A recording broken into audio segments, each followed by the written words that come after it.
হযরত ঈসা আলাইহিস সালামকে মারার ষড়যন্ত্র করলো। ঈসা আলাইহিস সালামকে দোয়া করল, আমার আল্লাহ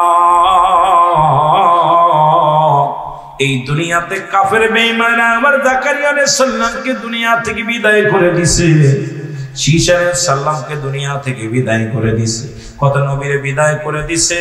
শুনে নাও, শুনে নাও, আমি নবী হতে চাই না, নবী যা বানাইছো আমার আল্লাহ, তুমি আখেরি নবী এই দুনিয়া। নবী ঈসা আলাইহিস সালাম দাওয়াত দেয়, আমি আল্লাহর পয়গম্বর, তবে শেষ জামানার একজন নবী আসবে। আজকে মিলাদুন নবীর ওয়াজ শোনো গো, কই থেকে কই যায়। বলতেছিলেন শেষ জামানার একজন নবী আসবে, যিনি নবী কুলের সম্রাট।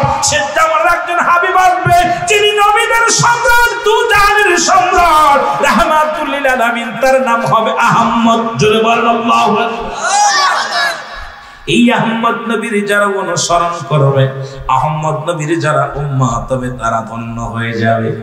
এই কথা যখন শুনতে পাইলেন, ঈসা আলাইহিস সালাম দোয়া করে, আমার আল্লাহ আমি নবীর দরজা আমারে বন্ধ করে দাও, ওই নবীর উম্মত বানায় আমারে পাঠাও। আল্লাহ কবুল করেছে। ওই কাফের বেঈমানদের হাতে মরণ দেয় না। আমার আল্লাহ হযরত ঈসা আলাইহিস সালামকে দুনিয়া থেকে উঠায় নিয়ে গেছে। ঈসা আলাইহিস সালাম আখিরি নবী, নবীদের নবী, মিলাদুন নবী, রাহমাতুল লিল আলামিনের উম্মত হইয়া দুনিয়ার মধ্যে জোরে জোরে বলো মারহাবা। তুর্কিস্তানের মুসলমানদের উপরে এমন ভাবে রুলাত চালানো হলো, রাতের অন্ধকারে কোরআনের পাখিগুলো মেরে ফেলে দেয়া হলো। নবীর প্রেমের ইশকের মালা যাদের গলায় ছিল তাদের হত্যা করা হলো। মুসলমানদের রক্ত নিয়ে ইহুদিরা সারা জীবন খেলা করেছে, খ্রিস্টানেরা মুসলমানদের রক্ত নিয়ে খেলা করে। আজ মুসলমান জাতি বীরের জাত, মাথা নত করতে জানে না। জোরে বলেন ঠিক কিনা?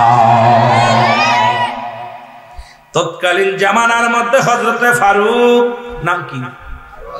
হযরতে ফারুক নামে একজন যুবক, এ মুসলমান ফিলিস্তিনের যুদ্ধ হয়, আমি বলবো বাংলাদেশ সরকারের কাছে দাবি করব, একটা বিশাল ব্যবস্থা করে দেন গো। জীবন দিয়া প্রমাণ করে দিব আমরা নবীজির ভালোবাসি, ইসলামকে ভালোবাসি। ধরে বলেন ঠিক কিনা? মুসলমান শুনে নাও, হযরতে ফারুক জুম্মার নামাজ আদায় করতে গেলেন। ইমাম সাহেব বলে, হায় রে মুসলমান, নবীর প্রেমিকদেরকে হত্যা করা, নবীর প্রেমিকদেরকে দুনিয়া থেকে বিদায় করে দেয়া হয়। ইমাম সাহেব ডাকতে বলে, ও জুম্মার মুসল্লিগণ, কে কে রাজি আছো তুর্কিস্তানে যাইতে? ফারুক হাত উঠায়া দিলেন, আমি যাব। ফারুক ওয়াদা করে বাড়ি আসলেন। 4 মাসের অন্তঃসত্ত্বা বিবি ঘরের মধ্যে। জোরে বলেন মারহাবা। কয় মাস? 4 মাসের গর্ভবতী বিবি।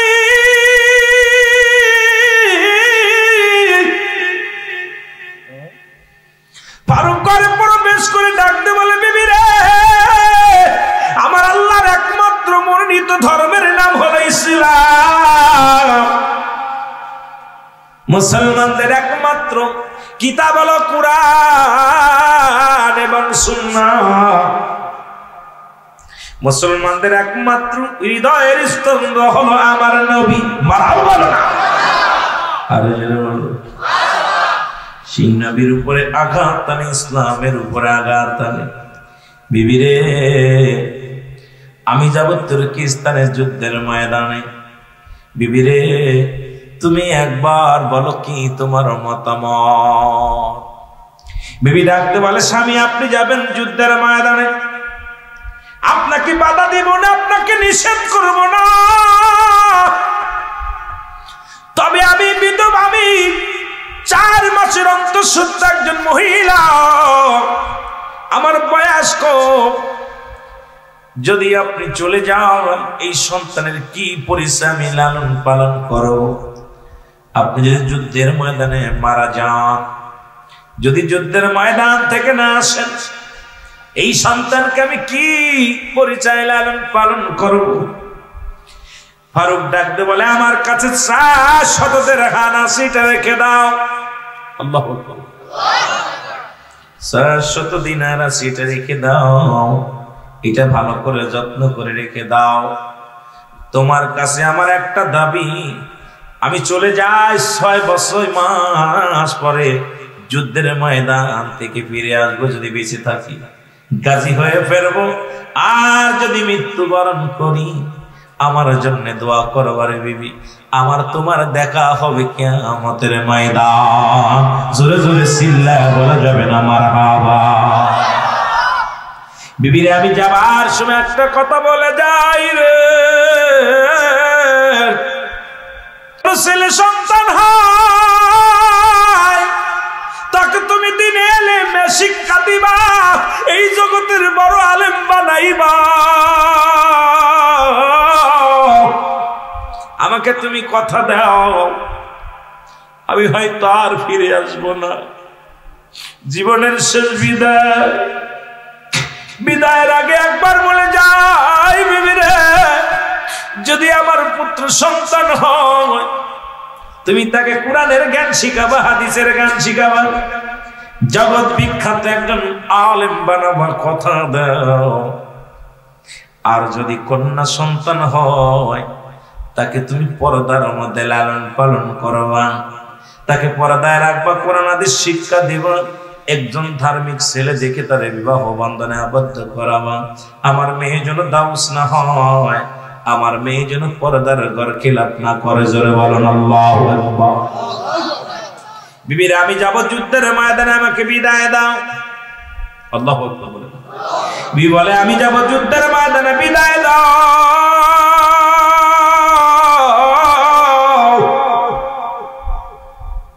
হযরত ফারুক রাহমাতুল্লাহ উনি বিদায় নিয়ে গেলেন।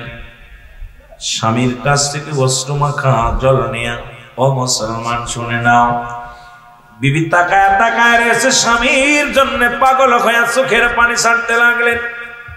কারণ অল্প বয়সী নারী, মাত্র 4 মাসের সন্তান পেটে, গর্ভের মধ্যে সন্তান। বিবি চোখের পানি ছেড়ে কান্দে, বিদায় দিতে চায় না, তবুও বিদায় দিতে হয়। কারণ স্বামী যাচ্ছে ইসলামের জন্য, কোরআনের জন্য, আমার রাসূলুল্লাহর মহব্বতে। জোরে জোরে বলো মারহাবা।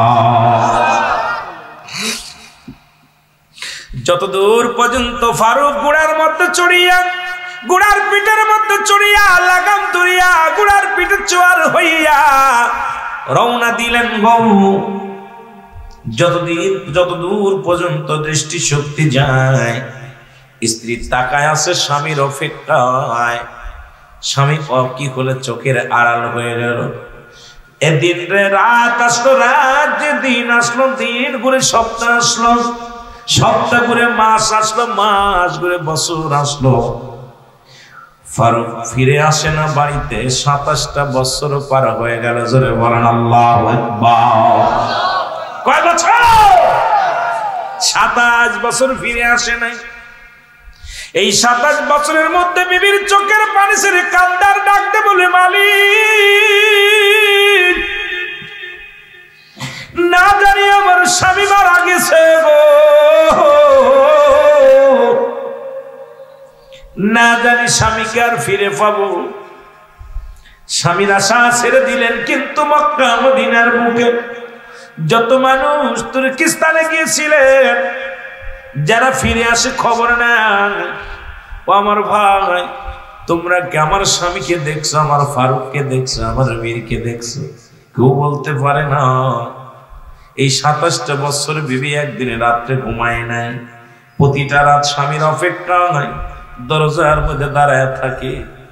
আর ছেলে বলে ডাক দে, মা তুমি ঘুমাবে না, আসো বিছনায় আসো। মা গো তুমি বিছনায় আসো। জনম দুঃখিনী মা চোখের পানি ছেড়ে কাঁদতে ডাকতে বলে, বাবা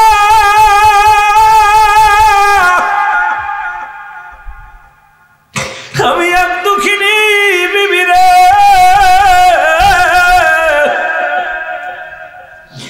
আমি রাতের অন্ধকারে কেমনে আমি বিছনায় যাই, রাতে আমি কেমনে বিছনায় ঘুমাই। এই ঘরের মধ্যে আমার স্বামী নাই, আমি অপেক্ষা আছি কখন আমার স্বামী ডাক দিবে, দরজায় দাঁড়ায় আছি। 27টা বছর একদিন ঘুমায় নাই বিবি, দরজার মধ্যে দাঁড়ায় থাকে কখন আসবে স্বামী, কখন আসবে আমার স্বামী। স্বামী এসে ডাক দিবে দরজায়, অপেক্ষায় কাটায়া দিলেন 27টা বছর। জোরে জোরে চিল্লায় বলা যাবে না আল্লাহু আকবার। অবশেষে স্বামীর আশা ছেড়ে দিলেন বিবি, চিন্তা করে নিশ্চিত স্বামী মারা গেছে, আর ফিরে আসবে না। 27টা বছর পূর্ণ হয়ে গেল। ও মুসলমান, অবশেষে 27 বছর পরে হযরতে ফারুক ফিরে আসলেন। আল্লাহু আকবার বলেন। কয় বছর পরে? 27 বছর পরে হযরতে ফারুক রাহমাতুল্লাহ ফিরে আসলেন। ফিরে আসি আর মনে নাই বাড়ি কোথায় ছিল, বিবি বাচ্চা সব ভুলে গেলেন। 27 বছর এসে 27 বছর পরে দেশে ফিরিয়া কিছু চিনতে পারে না। উনি যখন যুদ্ধের ময়দানে গিয়েছিলেন তখন বয়স হলো 40। 27 বছর পরে আছে কত বয়স? কত বছর? এতদিন পরে মুসলমান বৃদ্ধ হয়ে গেছে, দাড়িগুলো পেকে গেছে, চুল ধরে পাক ধরেছে। হযরতে ফারুক বাড়ি এসে বাড়ি চেনে না, পাগলের মতো খুঁজতে লাগলেন। জুম্মার নামাজের সময় হয়ে গেল, মুসলমানদের 4র্থ নাম্বার ঈদ শুরু হয়ে গেছে। সুবহানাল্লাহ বলুন। আর একটু জোরে জোরে বলেন আল্লাহু আকবার। জুম্মার নামাজের ইমাম সাহেব খুতবা দেয় রে,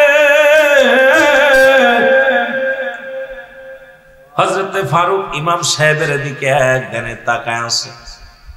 ওই জুম্মার নামাজ যখন পড়তে খুতবা দিয়ে ইমাম সাহেব আলোচনা করে, ফারুক তাকায় চিন্তা করে ছেলের চেহারার লগে ইমাম সাহেবের চেহারার লগে ওই একদম হুবহু মিলে যায় ফারুকের চেহারা।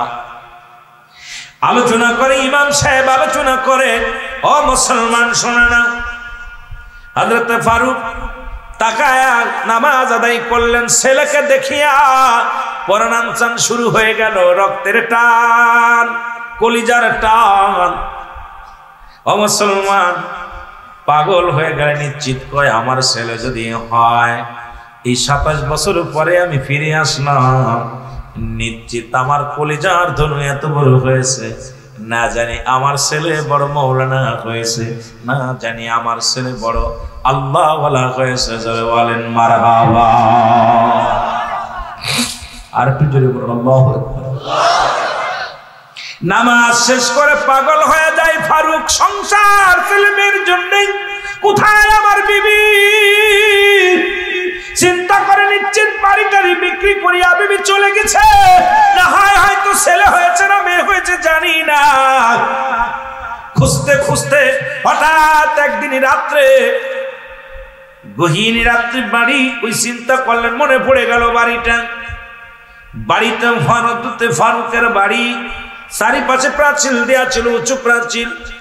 ঘোড়া দিয়া লাফ দিয়ে ঘরের বাড়ির ভিতরে ঢুকে গেলেন।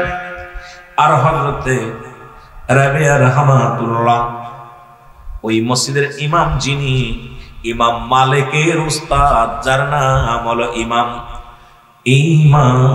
মুসলমান শুনে নাও, ও মুসলমান শুনে নাও, দিলের কান্ডা লাগা শোনো।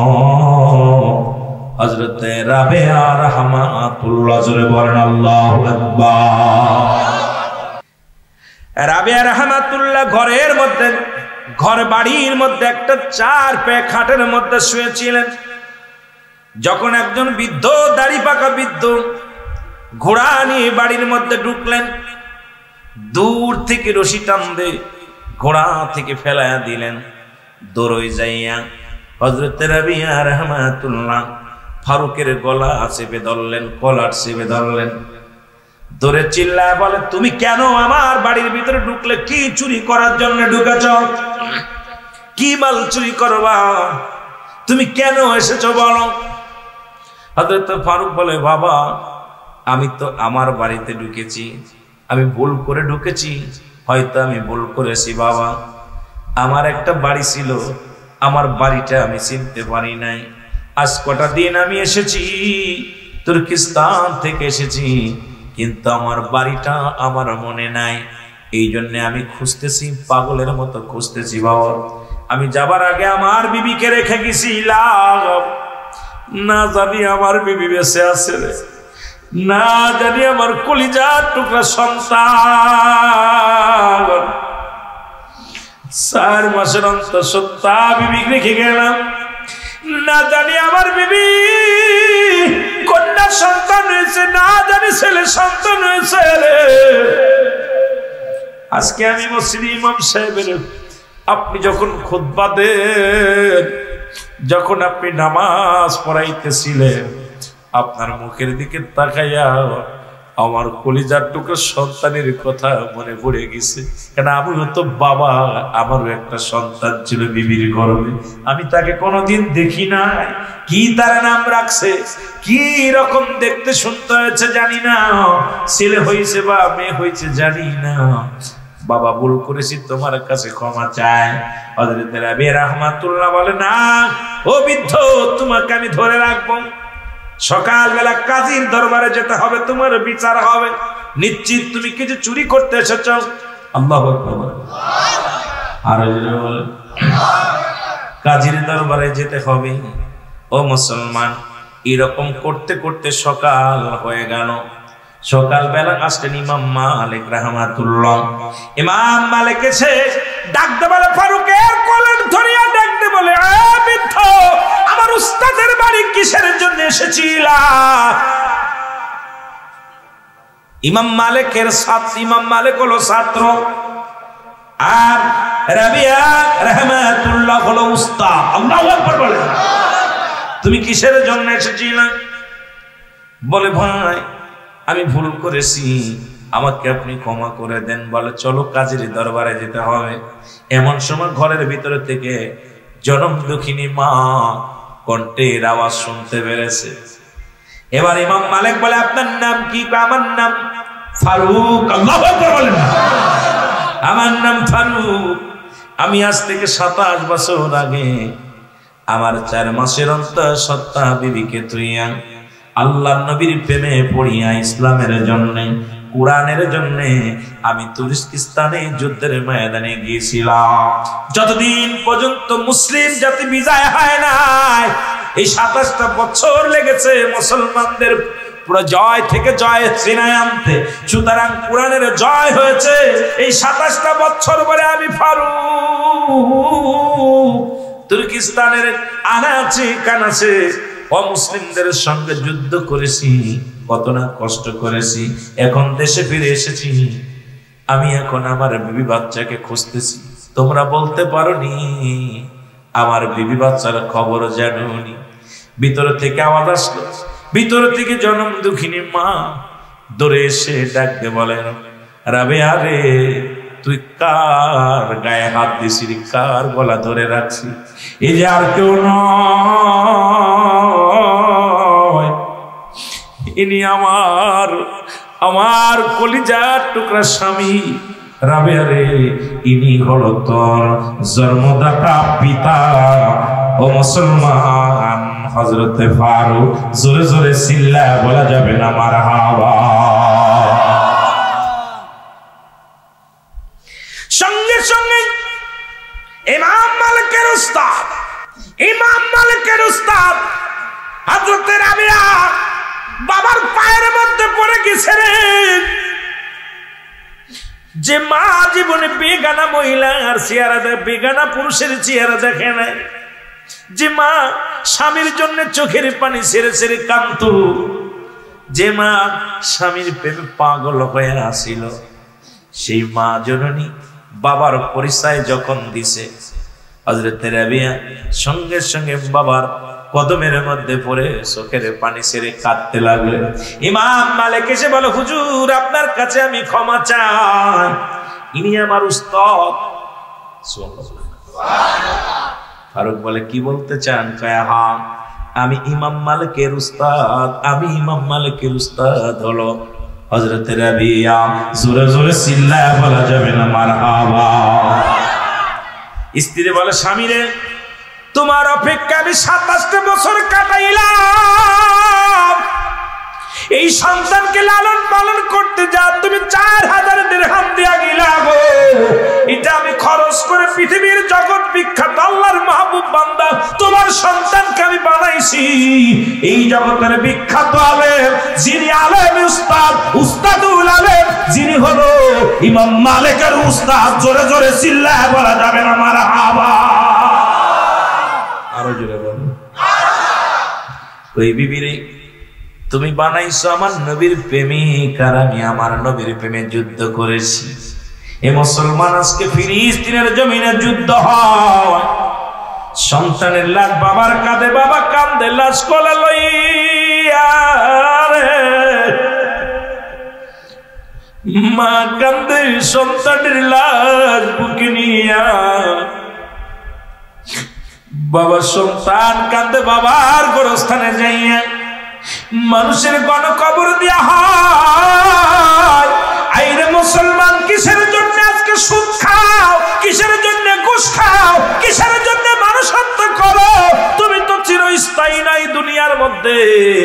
কারণ দুদিনের দুনিয়া, 40 বছর 50 বছর কাটাইবা এই জগতের মধ্যে, তারপরে বিদায় নিতে হবে। এই দুনিয়াটা আমাদের চিরস্থায়ী নয়, দুনিয়াটা হলো ক্ষণস্থায়ী। কারণ নবীর প্রেম অন্তরে লাগাইয়া আল্লাহর গোলামি করে যা লাগবে, জোরে জোরে বলেন ঠিক কিনা? আমার ভাইরা, আমার বন্ধুরা আমার, এই জন্য আমি বলে যাই আজকে মিলাদুন নবীর মাহফিলে আপনাদের কাছে করজোরে দাবি করব, ইসলামটাকে বুকে ধারণ করে, নবীর প্রেম বুকে ধারণ করে যতদিন পর্যন্ত বেঁচে থাকবেন, ঈমানের সঙ্গে বেঁচে থাকতে চায়, রাসূলুল্লাহর মহব্বত নিয়ে বেঁচে থাকতে চায়, নবীর ইশকে বেঁচে থাকতে চায়, প্রতিটা নিঃশ্বাসে বিশ্বাসে সত্য ইসলামের মধ্যে থেকে জীবন দিতে চায়, জোরে বলেন ঠিক কিনা? এ দুনিয়ার মুসলমান, আল্লাহকে চাই কি চায় না? জোরে বলেন, চাই কি চায় না? আল্লাহ হায়াত মৌতের মালিক কে? রিজিকের মালিক কে? জোরে চিল্লায় বলেন কে? হায়াতের মালিক কে? এই জমিনের মালিক কে? আসমানের মালিক কে? খাওয়াই কে? সব কিছু করেন কে? পৃথিবীর মধ্যে সব কিছুর মালিক হলো আমার আল্লাহ। আবার চূর্ণ বিচ্ছিন্ন করে দিবে কে? আল্লাহ বলেন কুল্লু মান আলাইহা ফান। আল্লাহ বলে বান্দারে, এই জমিনটা আমি রাখবো না, আসমান আমি রাখবো না, এই জমিনের মধ্যে যা কিছু আছে আমি আল্লাহ চূর্ণ বিচ্ছিন্ন করে দিব। এই জমিনের মাটিগুলো পোড়াইয়া তামা বানায়া দিব, এই জমিনের মধ্যে পানিগুলো পোড়াইয়া আমি আল্লাহ ছাই বানায়া দিব। এই জমিনের মধ্যে কিচ্ছু বলতে কিচ্ছু রাখবো না। জোরে জোরে চিল্লায় বলা যাবে না আল্লাহু আকবার। কিচ্ছু বলতে কিচ্ছু যেদিন রাখবে না আমার আল্লাহ, জমিনটা পোড়ায় তামা বানায় দিবে, জমিনের পানিগুলো পোড়ায় ছাই বানায় দিবে, দালান কোটাগুলো ভেঙে তছনছ করে দিবে। এ মুসলমান, বাড়িওয়ালা থাকবে না, গাড়িওয়ালা থাকবে না, টাকাওয়ালা থাকবে না। কারণ এই জন্য আমার মওলারে বাসি ভালোবাসতে হবে। তৎকালীন জামানায় আমার আল্লাহর প্রিয় ছিল ও মুসলমান জাতির পিতা ইব্রাহিম আলাইহিস সালাম। জোরে জোরে বলো মারহাবা। আরেকটু জোরে। ইব্রাহিম আলাইহিস সালাম আমার আল্লাহকে এত পরিমাণ ভালোবাসতেন। গভীর মনোযোগ, কারণ আজকে তোমরা হত্যা করো ফিরাউন নমরুদ, কারণ পৃথিবীর মধ্যে কত টাকাওয়ালা কত বাড়িওয়ালা যারা খোদাই দাবি করেছিল তারাও দুনিয়া থেকে চলে গেছে। তুমি কার জন্য সুদ খাও, কার জন্য ঘুষ খাও? কারণ তোমার সম্পদ খাবে লোকে, আর তোমার দেহখানা খাবে পোকে। জোরে বলেন ঠিক কিনা? এই যে বাড়িতে 5 তলা বাড়ি, 6 তলা বাড়ি, কত এয়ার কন্ডিশন লাগাইলা, এসি লাগাইলা, ও মুসলমান সুন্দর বাড়ি বানাইলা, সুন্দর গাড়ি করলা, তোমার এই দুনিয়ার সম্পদ গুলো কৃষি খাবে, ঘুষ খায়া সম্পদ পাহাড় গড়লা, সুদ খায়া পাহাড় গড়লা। তুমি দুনিয়ার মধ্যে মানুষকে ঠগাইয়া দুনিয়ার মধ্যে পাহাড় সমতুল্য সম্পদ বানাইলা। তোমার এই সম্পদ খাবে লোকে, তোমার দেহখানা খাবে পোকে। তোমার দেহখানা যেন পোকে না খাইতে পারে মুসলমান, যেমন খেয়ে নেয় কোথায়। ও মুসলমান শুনে নাও, কুমিল্লার জমিনে এ ভাই ও মুসলমান শুনে নাও, 28 বছর পরে মরা লাশ কবর থেকে কোড়া হলো। ওনার লাশ খানা কাপড়ের কাপড় পচে নাই, ওনার গায়ের রক্ত ওনার কাপড়ের যখন লাশখানা উঠাইতে গিয়েছে পায়ের মধ্যে খোঁচা লাগছে, তাজা রক্ত বাইর হয়ে গেছে। উনি ছিলেন মসজিদের ইমাম সাহেব, ওনার মুয়াজ্জিম সাহেব এখনো বেঁচে আছে। 107 বছর বয়স ওই ইমাম মুয়াজ্জিম সাহেবের। ওনাকে জিজ্ঞাসা করা হলো, ইমাম সাহেব এমন কি আমল করতো? ওই যে বললাম সূরা ইউনূসের মধ্যে আল্লাহ বলে, আলা সাবধান, ইন্না নিশ্চয়, আলা ইন্না উলিল্লাহি, আল্লাহর তরফ থেকে আল্লাহর মাহবুব বান্দা যারা হয়, লা নাই খাফুন শব্দের অর্থ হয় ওরা যদি অবস্থান করে হুমাদের উপরে যেন তাদের কোনো চিন্তা নাই, ভাবনা নাই। জোরে বলো মারহাবা, আর একটু জোরে জোরে চিল্লায় বলো মারহাবা। উনি বললেন, শোনো ভাই, উনি এমন একজন ইমাম ছিলেন দুনিয়ার মধ্যে সদা সর্বদাই তাহাজ্জুদের নামাজ পড়তেন, ইবাদত বন্দেগী করতেন, রাত জাগিয়া জিকির করতেন। উনি কারোর বাড়ি দাওয়াত খাইতেন না, যদি কেউ জোরাজুরি করতেন। ওনার বাড়ি যদি একটা ডিম তৈরি করতো, অন্যের বাড়ি যে ডিম খাইতো। উনি যদি বাড়িতে গোশতের ব্যবস্থা করতো, অন্যের বাড়ি যে গোশত খাইতো। এমন ভাবে ইসলামের বিধান, ইসলামের নীতি মানত। আমরা এখন হারাম খোর বান্দা, বক্তা মানুষ, বড় বড় ওয়াজ করি, আর যার বাড়ি পাই হারাম হালাল আর বুঝি না। বালা হইলে মজা মেরে খাই। জোরে বলেন ঠিক কিনা? ওনার ছেলেরা সাক্ষী দিলেন, বলেন, আমার বাবারে আমি কোনোদিন দেখি না আমার মুখ দিয়ে একটা ফাইসা কথা বলতে, কোনোদিন দেখি নাই বাবার নামাজ কাজা করতে, কোনোদিন দেখি নাই মানুষকে ধমক দিতে, মানুষকে কষ্ট দিতে। ও মুসলমান শুনে নাও, এতদিন পরে লাশ খানা কবর থেকে উত্তোলন করেছে। কবরের লাশের কোনো কাপড়ের কাপড় পচে নাই, লাশ পচে নাই, এমনকি ওই লাশ থেকে তাজা রক্ত বাইর হয়েছে। আমার আল্লাহর মাহবুব বান্দা বলে পারেন মুসলমান, এই জন্য দুনিয়ার সুদ ঘুষ খায়া জমি জমা করলা, সুদ খায়া বাড়ি করলা, সুদ খায়া গাড়ি করলা, ঘুষ খায়া জমি জমা করলা, সব কিছু খাবে লোকে, আর তোমার দেহখানা খাবে পোকে। তোমার দেহ যেন পোকে না খাইতে পারে, সেই আমলগুলো করার দরকার আছে কি না? আরো যারা বলেন আছে কি না? এই জন্য বাংলায় এটা প্রবাদ কয় যে তোমার সম্পদ খাবে লোকে, আর দেহ খাবে পোকে। দেহ খাবে কিসে? পোকায় খাবে, পোকায়। এমন দেহ করবেন, সাপ আপনার কবরে আইতে সাহস পাবে না, আগুন কবরে আসতে সাহস পাবে না, বিচ্ছু কবরে আসতে সাহস পাবে না। কারণ আল্লাহর ইমানদার বান্দা, আল্লাহর মুমিন বান্দা, আল্লাহওয়ালা বান্দা যখন মারা যায়, তার কবরে কিছু আসতে লাগলে অনুমতি লাগে। জোরে বলেন ঠিক কিনা? এমন দেহ করতে হবে। এখন আমরা হারামখোর বান্দা, কবরে শুয়ানোর পরপরই সাপ বিস্তয়া ধরবে। জোরে বলেন ঠিক কিনা? আমার ভাইরা, আমার বন্ধুরা, আমার আল্লাহর কেমন প্রিয় হবেন হযরত ইব্রাহিম আলাইহিস সালাম, যিনি ছিলেন জাতির পিতা ইব্রাহিম আলাইহিস সালাম। বড় জোরে বলেন মারহাবা, আর একটু জোরে বলেন। আমার আল্লাহ তারে খলিলুল্লাহ বলে ডেকেছেন। ইব্রাহিম খলিলুল্লাহ, খলিল শব্দের অর্থ বন্ধু। আল্লাহর এমন মাহবুব বান্দা, এমন ভালো দোস্ত বানাইলেন আমার আল্লাহ। ইনি আমার আল্লাহর প্রেমে এমন ভাবে পড়লেন, আল্লাহ হযরত ইব্রাহিম আলাইহিস সালামকে ধন সম্পদ করে দিলেন, অনেক পরিমাণ সম্পদ বানায়া দিলেন, বাড়ি গাড়ির মালিক বানায়া দিলেন। ফেরেশতা জিবরিল আমিন বলে, আমার আল্লাহ, আমরা তো পূজা করি আপনার গো, আপনার এত ডাকি, তারপর আপনি ইব্রাহিম ইব্রাহিম ইব্রাহিম, ওই খলিলুল্লাহ খলিলুল্লাহ খলিলুল্লাহ। জোরে বলেন মারহাবা। আল্লাহ গো, আপনার এত বন্দেগী করি, আমাদের প্রতি এত টান নাই, কিন্তু মানব জাতির মধ্যে ইব্রাহিম নবীর প্রতি এত কেন টান? আল্লাহ বলে ফেরেশতারা, আমার ইব্রাহিম প্রকৃত আমার ভালোবাসে, আমার ভালোবাসে আমার বন্ধু দুনিয়ার কোন মুখাপেক্ষী নয়, একমাত্র আমার মুখাপেক্ষী হযরত ইব্রাহিম আলাইহিস সালাম। ফেরেশতা কামার আল্লাহ এই দুনিয়ার সম্পত্তি পাওয়ার কারণে আপনারে ভালোবাসি ইব্রাহিম আলাইহিস সালাম। ইব্রাহিম থেকে সম্পত্তি ছিনায় নাও, দেখবা কোনদিন তোমারে আর এত ভালোবাসবে না। আল্লাহ বলে ফেরেশতারে যাও ইব্রাহিমকে পরীক্ষা করো। আল্লাহু আকবার বলো না। কয়েকটা কথা বলে যায় মুসলমানদের কান্ডা লাগা শুনলেন। ইব্রাহিমকে পরীক্ষা করো। ফেরেশতা জিবরিল আমিন মানুষের সুরত ধরে চলে আসলেন। মারহাবা বলেন না। ফেরেশতা জিবরিল আমিন মানুষের সুরত ধরে চলে আসলেন। সুরত ধরে এসে বসলেন ইব্রাহিম আলাইহিস সালামের ঘরের দরজায় বসে জিকির করে সুবহানাল্লাহ আলহামদুলিল্লাহ লা ইলাহা আরো জোরে সুবহানাল্লাহ লা ইলাহা। এই আওয়াজ শুইনা রে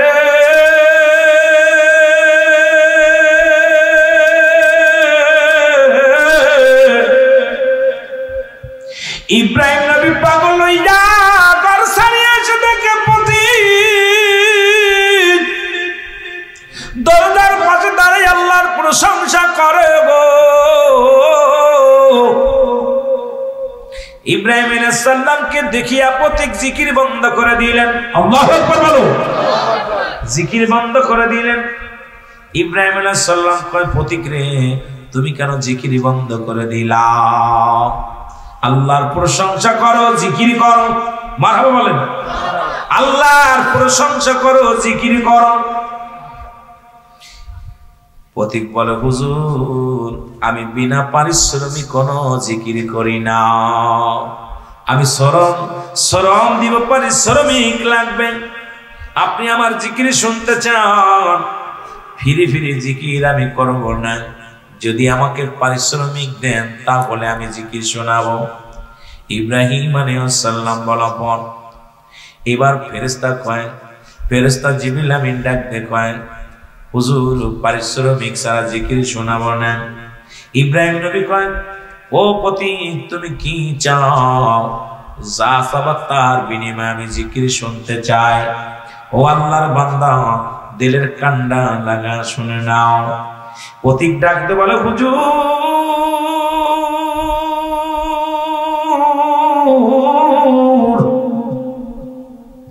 আপনার যত বকরির পাল আছে এগুলো যদি আমারে দিয়া দেন, যত বকরির পাল আছে এগুলো যদি আমারে দিয়া দেন তাহলে আমি আপনাকে জিকির শোনাবো।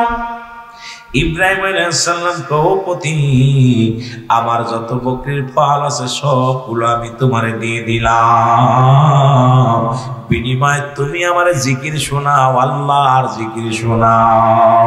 সঙ্গে সঙ্গে প্রতীক শুরু করেছে সুবহানাল্লাহ আলহামদুলিল্লাহ লা ইলাহা মহব্বতে সুবহানাল্লাহ লা ইলাহা লা ইলাহা ইল্লাল্লাহ লা ইলাহা ও মুহাম্মাদুর রাসূলুল্লাহ লা ইলাহা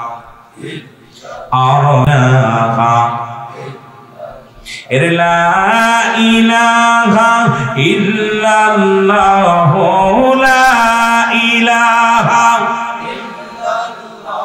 ও মুহাম্মাদুর রাসূলুল্লাহ।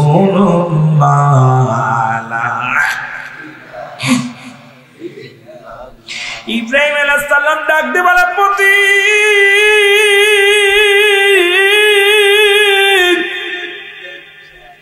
কি জিকির শুনাইলা গো, আবার কেন তুমি জিকির বন্ধ করে দিলা? জিকির কর, জিকির কর। পথিক বলে হুজুর আমি বিনা পারিশ্রমিকে জিকির করি না। কয় বকরির পাল দিলাম, তাও জিকির কেন বন্ধ হয়ে গেল? বলে হুজুর বকরি দিছেন, তার বিনিময় আমি জিকির শোনাইছি, প্রশংসা শোনাইছি। ও আল্লাহর প্রেমিক শোন, আল্লাহর প্রেমিক যারা দুনিয়ার মুখাপেক্ষী নয়, আল্লাহর মুখাপেক্ষী জোরে বলেন ঠিক কি না? আজান বলে মসজিদ ছাড়ে না। আল্লাহর প্রেমিকেরা দেখা যায় মাহে রমজান মাসে না খায় রোজা রাখে। কত মানুষ টাকা পয়সা থাকতে ভালো খাবার খেয়ে রোজা রাখে না। কত মানুষ পানি খায় রোজা রাখে, চাউল খায় রোজা রাখে। কেন? আল্লাহর প্রেমে যে ব্যক্তি পড়ছে দুনিয়া তারে ধরতে পারে নাই। ধরে পান ঠিক কিনা? দুনিয়া তারে ধরতে পারে নাই। আবার আল্লাহর প্রেমে মাশগুল হয়ে গেছে রে মুসলমান। প্রতি জিকির কর, কয় হুজুর পারিশ্রমিক যদি দেন আমি আপনার জিকির শোনাতে পারি। কয় কি চায়? কয় আপনার যত গায় আছে, গাবি আছে, যত আপনার মেষ আছে, এগুলো যদি আমার দিয়া দেন তাহলে আমি আপনার জিকির শোনাবো। ইব্রাহিম আলাইহিস সালাম কয় প্রতিক্রিয়া সব আমি দিয়ে দিলাম, তবু জিকির বন্ধ করিস না। আমার যত গাবি আছে, যত গায় আছে, যত মেষ আছে, আমি সব দিয়ে দিলাম। আল্লাহু আকবার। বিনিময়ে তুই আমার জিকির শোনা। আমার আল্লাহ জিকির শোনারে, আল্লাহর প্রশংসা কর। সঙ্গে সঙ্গে প্রতীক ইব্রাহিম বাজানে জিবরিল আমিন আবার কি শুরু করে দিলেন জিকিরের, সুবহানাল্লাহ আলহামদুলিল্লাহ লা ইলাহা, আরো জোরে সুবহানাল্লাহ আলহামদুলিল্লাহ লা ইলাহা। এই হায়াতের মালিক তুই আল্লাহ, বল হায়াতের মালিক। এই মৌতের মালিক তুই আল্লাহ, তুই বিনে কোন বান্ধব নাই। লা ইলাহা, আরো জোরে লা ইলাহা। এ দুনিয়ার মুসলমান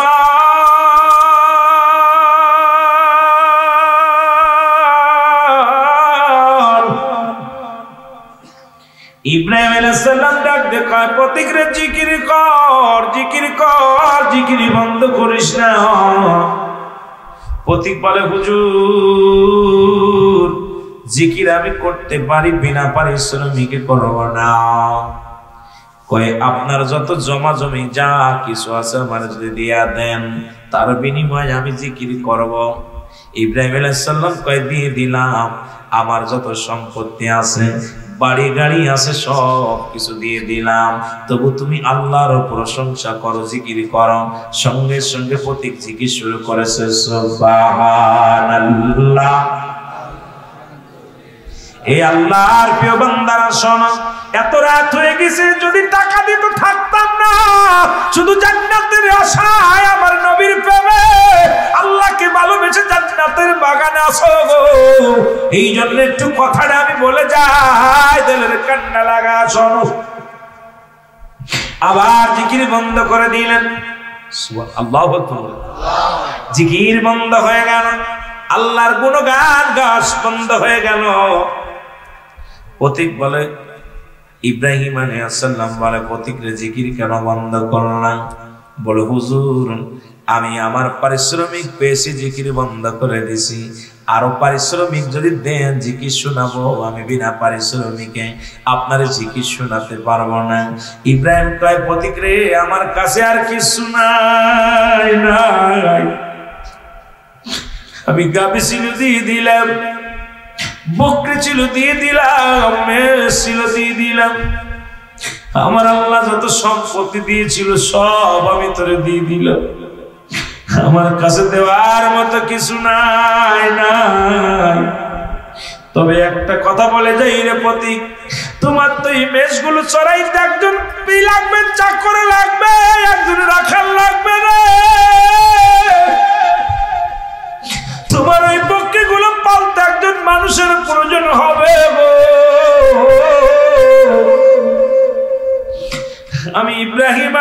সাল্লাম তোমার চাকর হতে চায়, তোমার রাখাল হতে চায়, তোমার ওই বকরিগুলো আমি ফেলে দিব, তোমার বকরিগুলো আমি লালন পালন করে দিব, বিনিময়ে তোমার কাছে খাইতে চাই না, একটা বেলা করে আমার শুধু জিকির শোনাবা, আমি বাড়ি চাই না, গাড়ি চাই না, সব তোমার দিয়ে দিলাম, বিনিময়ে আমার একটি চাকর রাখবানি, চাকরনি রাখবানি। জিবরিল আমিন একটা চিৎকার মেরে বলে,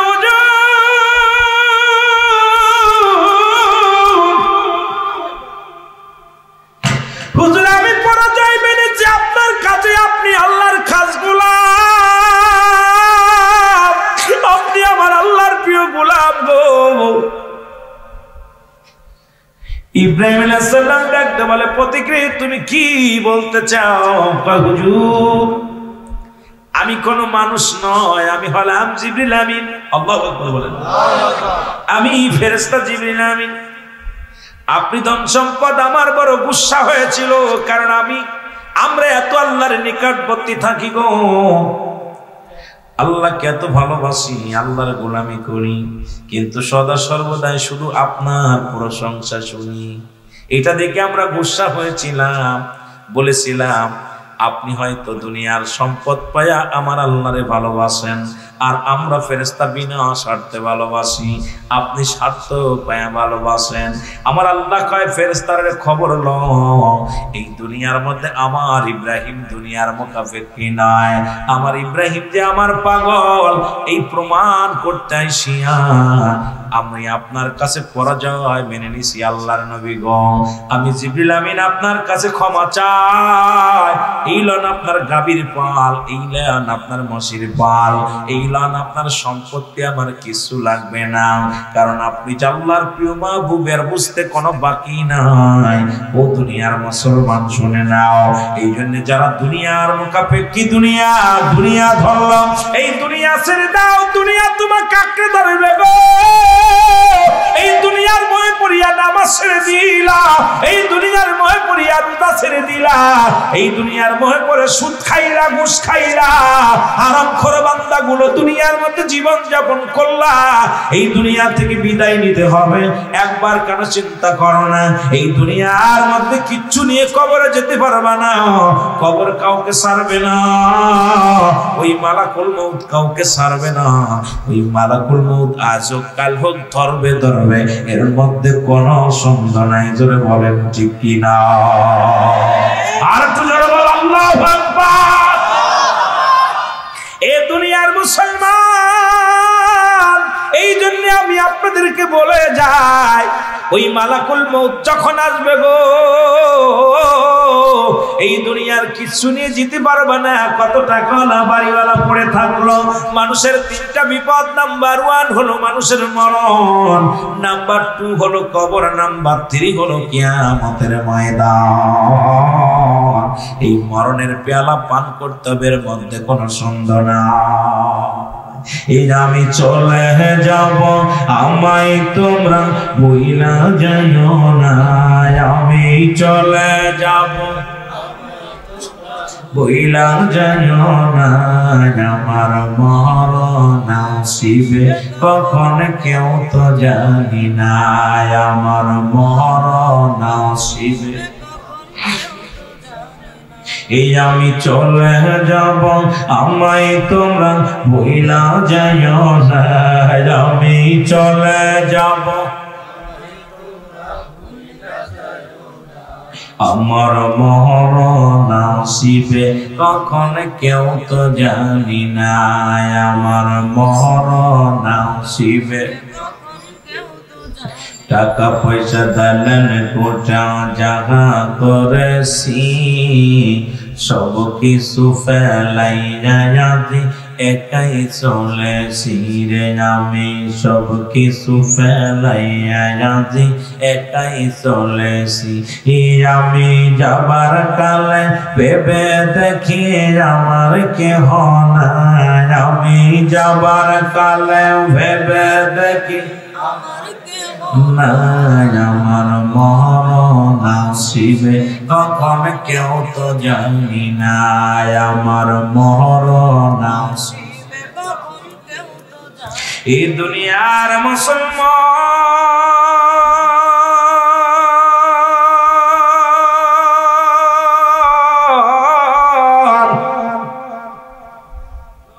এই পৃথিবীর মধ্যে আসার একটা সিরিয়াল আছে, যার কোনো সিরিয়াল নাই।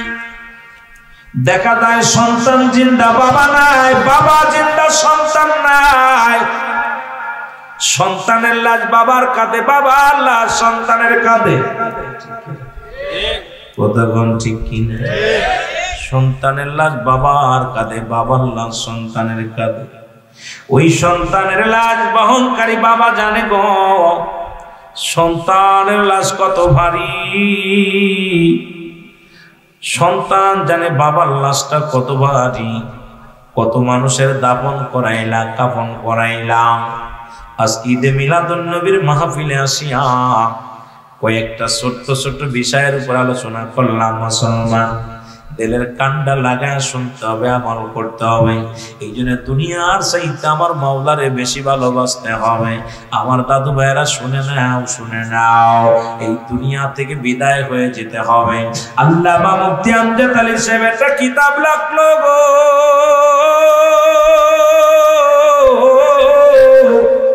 এই কিতাবের নাম বারে শরিয়াত। এই কিতাবের মধ্যে লিখতে যা বললেন, দুনিয়ার মানুষ শোনো, মানুষের সবচাইতে সহজ মৃত্যু হয় যেটা, সেই মৃত্যুর পরিমাণ কত কঠিন গো।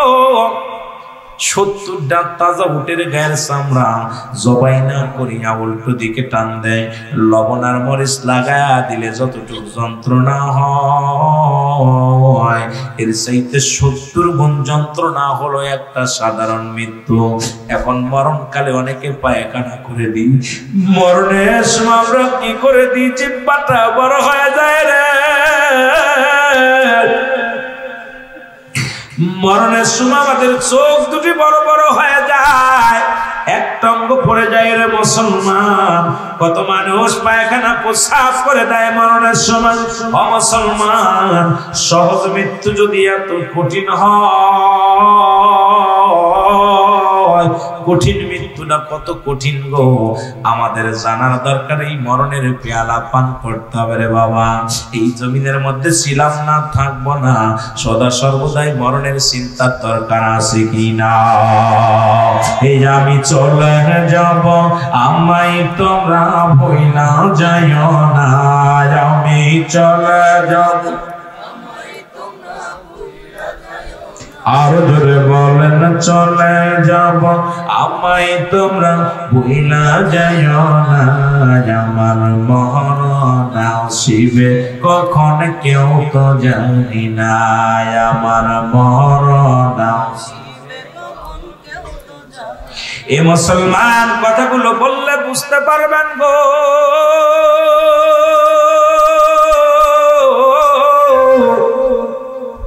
হযরত ঈসা আলাইহিস সালামের মা মরিয়ম আলাইহিস সালাম, আল্লাহু আকবার,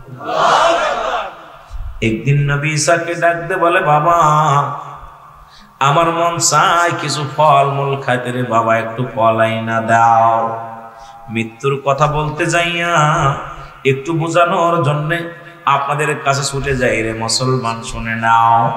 কত ওয়াজ শুনলাম, এখনো মরণের ভয় অন্তরে জাগে নাই। অন্তরে যদি মরণের ভয় জাগতো, সুদ খাইতে পারতাম না। অন্তরে যদি মরণের ভয় জাগতো, জীবনে কোনোদিন ঘুষ খাইতে পারতাম না। অন্তরে যদি মরণের ভয় থাকতো, জীবনে নামাজ ছাড়তে পারতাম না। অন্তরে যদি মরণের ভয় থাকতো, জীবনে অন্যায় করতে পারতাম না। অন্তরে যদি মরণের ভয় থাকতো, হারাম করে বান্দা হয়ে বাঁচতাম না। এই দুনিয়ার মধ্যে হালাল করে বান্দা হয়ে যেতাম। জোরে জোরে চিল্লায় বলো ঠিক কিনা। অন্তরের মধ্যে মরণের ভয় নাই, তাই তো হারাম হালালের মধ্যে জড়িত। হযরত ঈসা আলাইহিস সালামের মা মরিয়ম আলাইহিস সালাম, আল্লাহু আকবার বলো, কয় বাছারে আমার কিছু ফল খাইতে মন চায়, জঙ্গল থেকে এনে দাও। হযরত ঈসা আলাইহিস সালাম জঙ্গলের মধ্যে চলে গেলেন। জঙ্গলে ফল আনতে গেলেন, এমন সময় আজরাইল আলাইহিস সালাম ঈসা আলাইহিস সালামের মা মরিয়ম আলাইহিস সালামের কাছে চলে আসলো। মরিয়ম আলাইহিস সালামের কাছে আসিয়া পাঁচ পাখির সুরত দরিয়া রে আজরাইল সালাম সামনে হাজির হয়ে গেছে। আজরাইল সালাম দা, আসসালামু আলাইকুম মা মারইয়াম। মারহাবা বলো। মরিয়ম কয় আলাইকুম আসসালাম। কে গো তুমি? তোমারে তো চিনলাম না। আজরাইল কয় মা মরিয়ম আমি হলাম আজরাইল আলাইহিস সালাম, আমি ফেরেশতা জিবরিল আজরাইল আলাইহিস সালাম। কেন আইছো? বলে আমার আল্লাহর হুকুম হয়েছে আপনার জানটা বাইর করার জন্য, এখনই আপনার মৃত্যু হবে। কয় আজরাইল রে একটু কথা বলতে চাই, আমি ভয় পাই না, মরণকে ভয় পাই না। মরণের পেয়ালা পান করতে হবে আমি জানি, তবে মরার আগে তোর কাছে আমি একটু টাইম চাই, একটু সময় আমি চাই। আজরাইল বলে মা মারিয়াম, আমার আল্লাহর হুকুম হয়েছে আমি সময় দিতে পারবো না। আল্লাহু আকবার বলো। যেহেতু সময় এসে এখনই আপনাকে নিয়ে যাব। মারিয়াম আলাইহিস সালাম বলে আজরাইল, আমার কলিজার টুকরা সন্তান গিয়েছে ফল আনতে, আমার সন্তান যখন ফিরে আসবে আমি তারে কিছু ওসিয়াত করে যেতে চাই, তারে কিছু কথা বলতে চাই, একটু টাইম দে আমাকে। আমার ছেলেটা যখন আসবে ছেলের কানে কানে কিছু কথা বলবো, কিছু উপদেশ দিব, এরপরে আমার জানটা বাইর করে নিয়ে যাওয়া। আমি তোমারে বাধা দিব না, তোমাকে নিষিদ্ধ করব না। আজরাইল কয় মা, ও মা মরিয়াম, আমি আপনার কথা রাখতে পারলাম না, কারণ আমার আল্লাহর হুকুম হয়েছে এখনই জানটা বাইর করার জন্য, সুতরাং দেরি করা যাবে না। আপনার ছেলে আসা পর্যন্ত আমি ধৈর্য ধরতে পারবো না। আমার আল্লাহর হুকুম হয়েছে, এই হুকুম আমি অমান্য করতে পারবো না, এখনই আপনার জানটা নিয়ে যাব, হুকুম হয়েছে মা, দেরি করা যাবে না। মারিয়াম আলাইহিস সালাম ডাকতে বলে আজরাইল রে,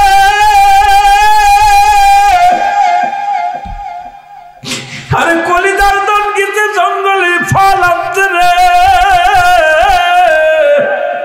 এতটুকু যদি দেরি না হয়, দেরি না সহ্য করতে পারো, আমার আল্লাহর হুকুম যদি হয় আমার জানটা বাইর করে নিয়ে যাও। এই দুনিয়ার মধ্যে আমি বাঁচতে চাই না, নিয়ে যাও, তবু আমার খুদার আমার আল্লাহর হুকুম অমান্য করো না। আমার আল্লাহর যদি হুকুম হয় আর দেরি করো না। ওরে আজরাইল, আমার জানটা নিয়ে যাও। জোরে জোরে চিল্লা বলা যাবে না মারহাবা। আজরাইল চোখের পানিগুলো ছেড়ে দিয়া বলে মা মরিয়াম, আপনার নবী হযরত ঈসা আলাইহিস সালাম জগৎ বিখ্যাত একজন নবী, এই পৃথিবীর মধ্যে তার সঙ্গে কথা বলবেন, কিন্তু আমি সময় দিতে পারলাম না। মাগো আপনার রূহটা বাইর করে নিয়ে গেলাম। যে কথা সেই কাজ। মরিয়ম আলাইহিস সালামের রূহ বাইর হয়ে গেল। মরিয়ম আলাইহিস সালাম জগতের মধ্যে পড়ে গেলেন। আল্লাহু আকবার বলো, আর একটু জোরে বলো। হযরত ঈসা আলাইহিস সালাম ফল নিয়ে চলে আসলেন। ফল নিয়ে আসে, মনে করছে মা বুঝি বিশ্রামে আছে, মাকে ডাক দেয় না। ফলগুলো মায়ের শীতনে রাখিয়া ঈসা আলাইহিস সালাম ঘরের মধ্যে গেলেন, ভিতরে গেলেন, ভিতর থেকে আবার ফিরে আসে, মা বিশ্রাম নেয়। মায়ের গায়ে হাত দিয়ে কয় মা তোমার অপেক্ষায় আছি, তুমি কেন ঘুম থেকে ওঠো না রে মা? মা গো, তোমার কলিজার টুকরা সন্তান ফল নিয়ে আইছে, তুমি খাও। এর মা কথা বলে না, হাত নাড়াই না, পা নাড়াই না। ঈসা আলাইহিস সালামের বুঝতে বাকি নাই রে মা, দুনিয়ায় আর নাই নাই। ঈসা আলাইহিস সালাম এটা ডাকতে বলে চল আমার মালিক,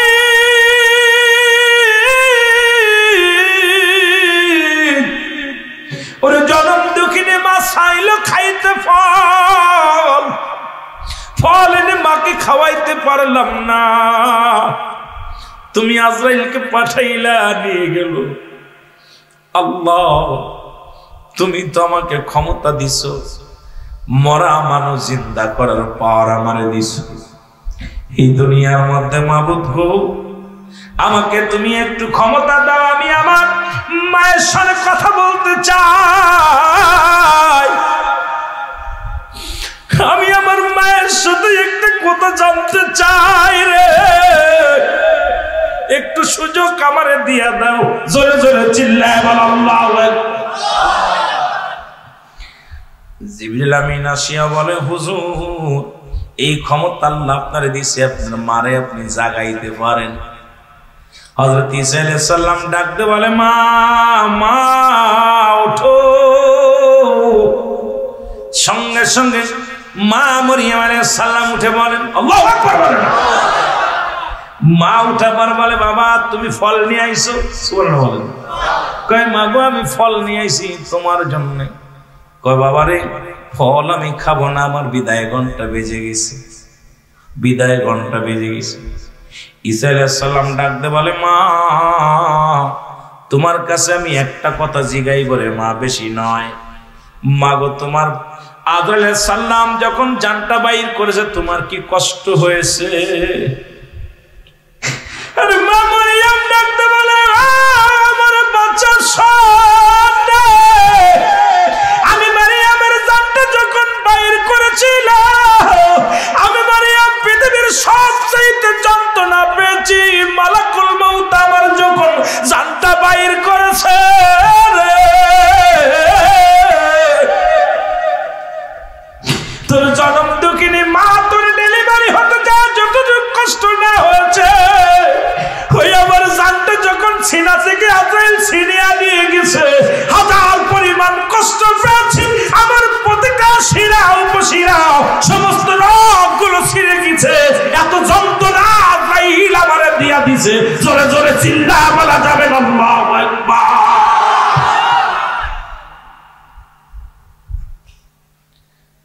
ঈসা আলাইহিস সালাম জিগায়, আজরাইল আমি হলাম এই জামানার পয়গম্বর, আমার দুঃখিনী মা জান্নাতি, তার রূহটা তুমি কত কষ্ট দিয়ে কষ্ট দিয়ে দিছ। আজরাইল ডাকতে বলে, হুজুর বেয়াদবি মাফ করবে, আপনার মায়ের সাথে আমি দুর্ব্যবহার করি নাই। আপনার মায়ের রূহটা নিচে মায়ের বুকে দুধ খাইতে খাইতে সন্তান যেমনি ঘুমায়, মা মরিয়মের জানটা আমি এমনি বাইর করেছি। আমি কোনো কষ্ট দিই নাই, কোনো যন্ত্রণা দিই নাই। আজরাইল রে, আজরাইল রে, সেই যন্ত্রণা যদি এত সহজ, মৃত্যু যদি এত কঠিন হয়, যাদের জান নেওয়ার সময় আমাদের অধিকাংশ পিতামাতা আপনজন মরণের সময় জিহ্বা বাইর হয়ে গেছে, চোখ দুটি বড় বড় হয়ে গেছে, পায়খানা করে দিছে, প্রস্রাব করে দিছে, তাদের মৃত্যুটা কত কঠিন হয়। জোরে জোরে চিল্লা বলা যাবে না আল্লাহু আকবার। জনম দুঃখিনী মা দেহ কানা কাফন দাফন করাইবে কোনো লোকজন নাই। ঈসা আলাইহিস সালাম খুঁজতে লাগলেন, পাশের লোকগুলো খুঁজতে লাগলেন, কোথাও কোনো লোক পায় না। অবশেষে দেখে কয়েকজন মানুষ, মুরব্বি আকারের কিছু মানুষ এসে দাঁড়াইলেন। হযরত ঈসা আলাইহিস সালাম ডাক দিলেন, ও আমার ভাইরা, আয় আয়, আমার মায়ের দাফন পরাইতে হবে, মায়ের কাফন পরাইতে হবে, মাকে শেষ বিদায় দিতে হবে। আমি কলিজার টুকরা সন্তান। ঈসা আলাইহিস সালাম হলেন ইমাম, ফেরেশতারা হলেন মুসল্লি। হযরত ঈসা আলাইহিস সালামের মা মরিয়মকে জানাজা পড়ানো হলো, কবরে নেওয়া হলো, গোসল করানো হলো, কাফন দাফন করানো হলো। ঈসা আলাইহিস সালাম মাকে হারাইয়া বড্ড পাগল হয়ে গেলেন। মার কারমা এমন দুঃখিনী মা হারাইয়া হযরত ঈসা আলাইহিস সালাম আমার আল্লাহ জিবরিল আমিনকে ডাকতে বলা, জিবরিল ঈসা আলাইহিস সালামের কাছে যাও, ওই মায়ের প্রেমে আর জন্য না কান্দে, কারণ তিনি ইসলামের দাওয়াত দিতে বলে, লা ইলাহা ইল্লাল্লাহু ঈসা রূহুল্লাহ। জোরে জোরে চিল্লা বলা যাবে না মারহাবা। ঈসা আলাইহিস সালাম দেখুন দিনের দাওয়াত দেওয়া শুরু করলো। এরে মুসলমান, কাফের বেঈমানেরা দুশমনি শুরু করে দিল। এতদিন ঈসা আলাইহিস সালাম ছিল ওদের চোখের মণি, নয়নের মণি। ঈসা আলাইহিস সালাম যখনই রিসালাতের দাওয়াত দিতে লাগলেন, কালেমার দাওয়াত দিতে লাগলেন, আজকে অনেকের সুদের কথা বলতেছি, ঘুষের কথা বলতেছি, অনেকের কষ্ট লাগে, অনেকে চলে যাবে, কারণ হারাম খোর বান্দার কলিজার মধ্যে লাগবে, হালাল খোর বান্দার আনন্দ লাগবে। জোরে বলেন ঠিক কিনা? ঈসা আলাইহিস সালাম যখন কালেমার দাওয়াত দিতে লাগলেন, এর মুসলমান শুনে নাও, এ মুসলমান, হযরত জাকারিয়া আলাইহিস সালামকে যারা হত্যা করেছিল,